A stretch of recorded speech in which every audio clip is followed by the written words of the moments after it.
Hi, I'm Brad Knowles, producer of Friday Night Flies, hosted by Scott LeBoldis and Scotty Holmes. Enjoy the show.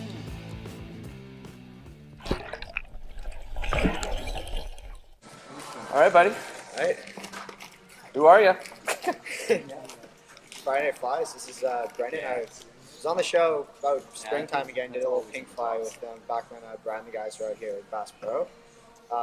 I work down at Pacific Angler. You can check us out, 78 East Broadway. Great shop. I work with Jordan. He's been on the show a couple of times, and we have great fun down there. Lots of knowledgeable guys. This pattern is super simple, easy steelhead fly, getting into a little bit of a composite loop kind of idea, but also keeping it a little bit of a beginner so you can layer your materials properly to get that big tube. Super easy to tie, works really well for steelhead. Also a great chum fly. You can play around with the variations and colors and that sort of thing to your liking to see what you like. We've got a tie in here. This is a 32 millimeter shank with a medium nickel cone head on here. Got black 210 denier thread. Excuse the camera shakes. You didn't give me time to change the lens, so we're just gonna roll with it. Rolling, he's on my bad. Yeah, we're just rolling. So you threw me in here. Let's get her done. I guess Mom's it's fair. waiting in the car for me. Yeah, I got work tonight, that's why. we're gonna make the kid late for work because he's time flies. 40-pound Power Pro, just use as your shooter shank. Try to make it the size to fit about a size 2 gammy around there. What I like to do is do a couple of loose lead wraps and then pull the intruder wire through so you get it to about the size you'd like there.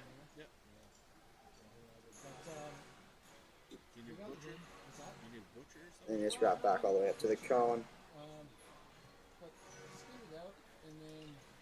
And you can cut her off. And then just double over on the shank here.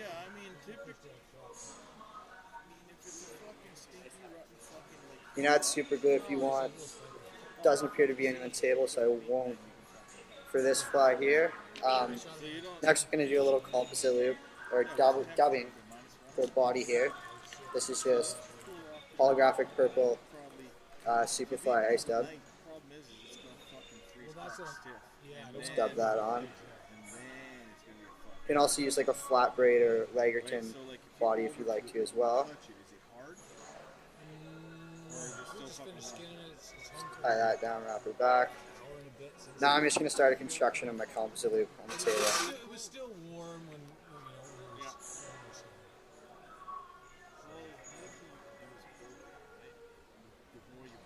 So I'm just grabbing about a pinch of ice up here and I'm just going to pinch it off and double it over here. And place that down on my table. I like to use Predator wrap. Didn't have any at the time, so I'm just going to use some baitfish emulator flash here. And this is just going to go. Cut about 2 inches, 1 to 2 inches of that off. This is just going to lie down right on top of your dubbing for your composite loop. Grab a little bit more dubbing. Sorry guys, I've been kind of neglecting here. There you go. Now you can see that composite loop there. And stick her on top. Now I create a dubbing loop. Just double it over on your finger, maybe about 5 to 7 inches or so. And put your thread over it twice to seal it up. And then just wrap your thread to the top of the bead. Material handling is a little tricky on this. This one's a little bit easier because there's not as many materials in it. And then stick your dubbing spinner in there. What I like to do is do 1 or 2 spins just so the materials get a little bit locked in. And then I'll come in here with either my whip finisher or my bodkin and just pick out the materials so they all lay flat. And they're all in the same, they're singular lines so they don't cross over on each other. And I'm just going to slide it up to the top. Give that a couple good spins here. When you're done spinning it, just pull down on it, and that tightens everything right up. And grab your whip finisher and just be rough on this guy. You want to get all the materials that weren't caught in the dubbing loop out.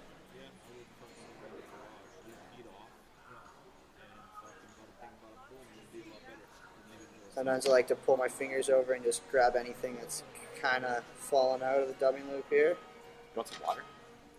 Should be okay. Give it a couple more spins and then come in with your toothbrush. Do the exact same thing. Just get all the little excess materials that weren't quite caught up in the dubbing loop as well. And then we're just going to palmer this back. With each wrap, pushing your fingers back so the materials stay back on each other. And tie that off here.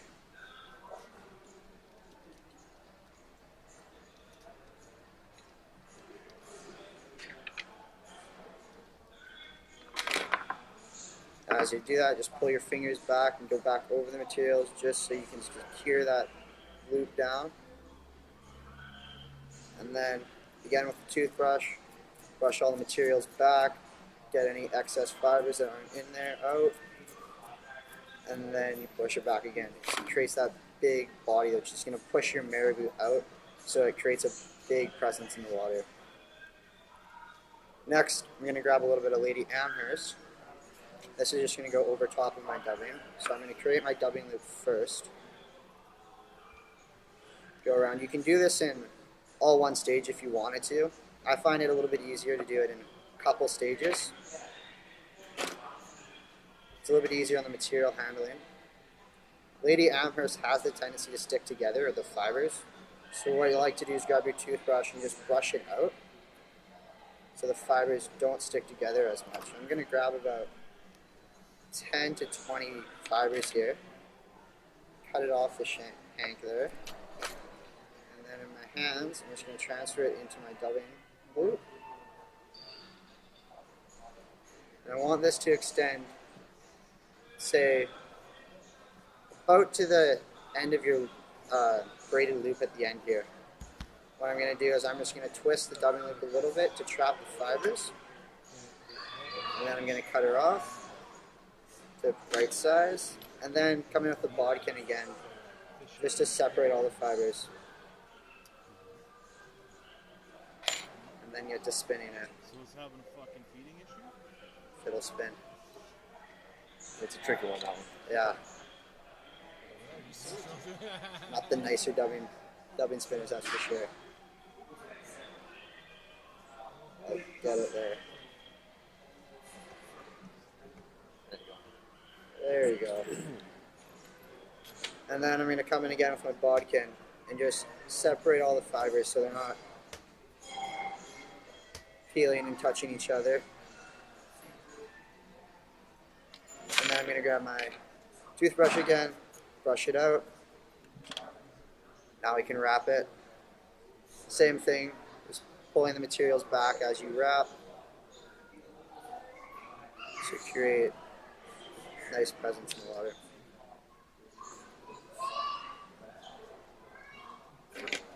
Tie that off, and I'm just going to tie back onto it again.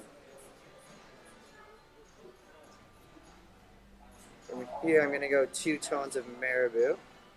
So first off, I'm going to go like black over purple. You can change up the colors, change up the dubbing colors in the body. Black and blue works awesome. Pink and purple, any of those sort of color combos that you like. Grab your marabou, and what I'm going to do is I'm going to strip the first little bit of fibers so I have something to hold on to as I'm palmering the marabou around the body.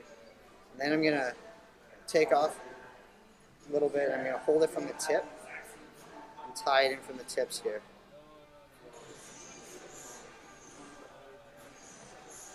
I'm going to cut that little tag end off and wrap your thread all the way to the top of the bead there. If you have any hackle pliers, you can use your hackle pliers as well. It makes this process a little bit easier. So you can attach them onto the end of that marabou that you have. As you wrap your marabou, just push all the fibers back so none get caught while you're wrapping. You're going to do about 3 to 5 wraps of marabou just so you get a nice big presence. And then what I'm going to do is I'm going to strip all the fibers that aren't used that are still attached to that shank, or like quill marabou. Pull them in my fingers, and I'm just going to wrap over top of that. And then underneath it, secure it, cut it off.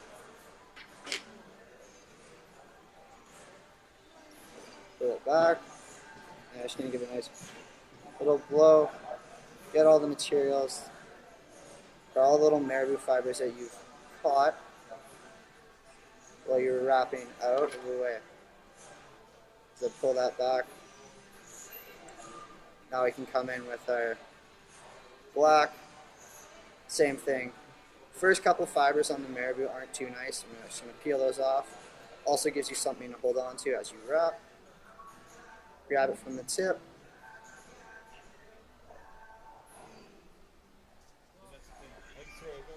Tie it in. Cut off that excess there. I can find the feathers. There you go. And then move your thread up, and then just wrap it as well.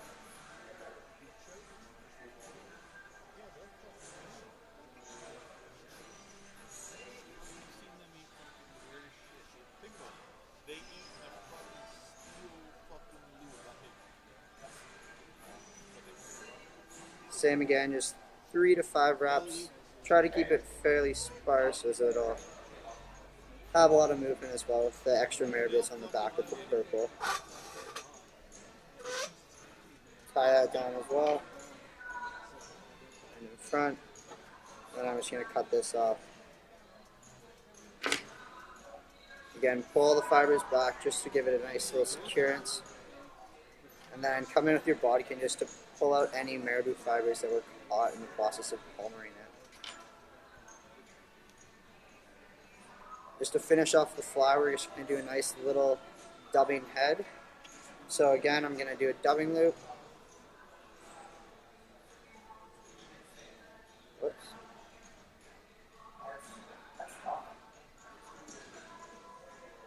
There you go. I'm going to pick a little pinch of dubbing from the packet there. Same thing, double it over, pinch it off again. And stick that right into your dubbing loop. Grab the dubbing twister.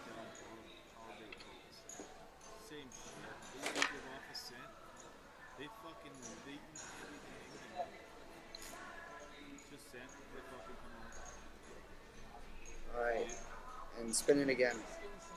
Be careful when you spin this, you might get some of the marabou fibers trapped in the dubbing brush, so you can just come in here with your bodkin and pick those out.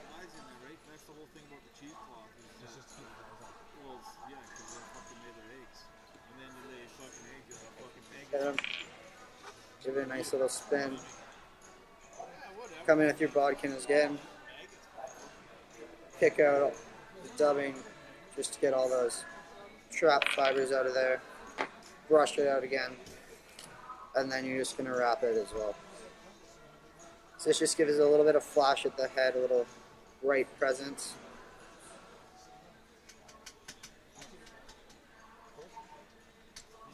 Tie that off.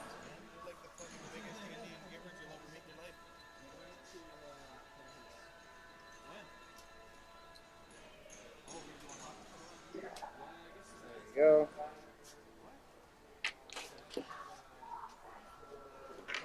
And then you just need a wet finish here.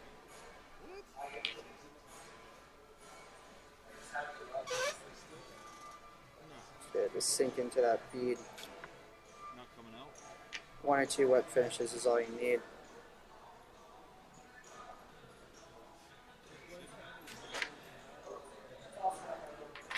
And then, like most flies, tied with a composite loop. We're gonna grab our brush again, brush it all back at all the fibers that were trapped in.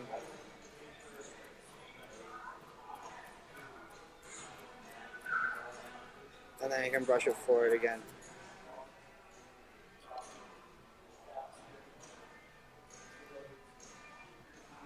So that composite loop at the back here is going to be able to push that marabou out, so it gives it a big presence in the water, as opposed to just sitting down flat. Good? Right on. Looks good, buddy. Nice job.